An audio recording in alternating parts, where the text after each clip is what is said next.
Orang bilang Al-Quran itu punya mujizat banyak. Dan banyak sekali kitab-kitab yang sudah ditulis tentang mujizat Al-Quran. Mereka menyebutnya Ijazul Quran. Tentang mujizat-mujizat di dalam Al-Quran. Dan mereka bilang, kalau seandainya kamu nggak bisa relate dengan Al-Quran, karena kamu nggak bisa paham bahasa Arab.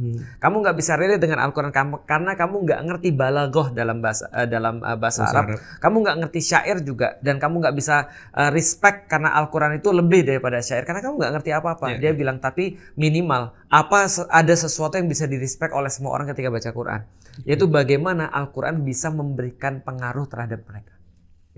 Dan itu tidak ada no debate bahwasanya Al-Quran itu adalah kitab satu-satunya yang bisa memberikan pengaruh dalam level yang sangat masif, beragam, sangat luas, dan hasilnya permanen. Tapi tentu saja kalau kita mau membuka hati.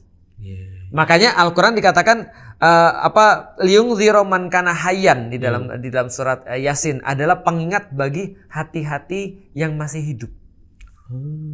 Pertanyaannya, kalau hatinya udah mati dibacaan Al-Quran, apa yang terjadi? Walla mustakbiron. Mereka akan berpaling lalu merasa sombong. Itu kalau hatinya udah mati. Maka kalau hatinya udah mati dihidupin dulu. Gimana ngidupinya? Dikasih air kalau misalnya tanah keras.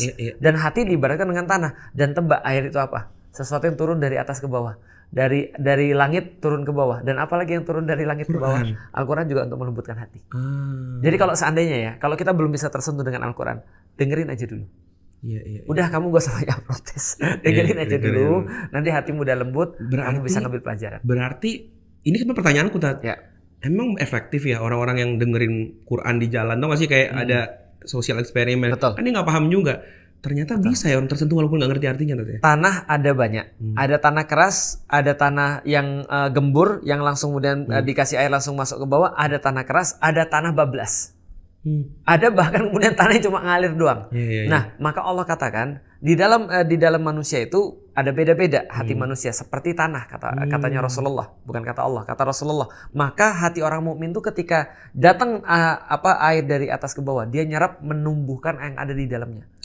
Jadi ada biji-biji yang bagus tumbuh gara-gara air itu. Tapi kalau orang-orang yang mereka itu adalah orang-orang yang menolak, maka mereka kayak airnya bablas. Nah, ada orang yang munafik gitu ya, kayak semen, bablas tuh. Nah, kalau misalnya orang munafik itu air tanah seperti tanah yang cekung, dia bisa menampung tapi gak bermanfaat buat dia. Bermanfaatnya untuk orang-orang yang lain. Nah, tapi kalau hatinya udah kering, contoh gini ya, kalau ada orang yang hatinya masih hidup, dia berbuat kesalahan sedikit aja, dia merasa ini kayaknya ada sesuatu yang salah. Kayaknya aku nggak nyaman nih.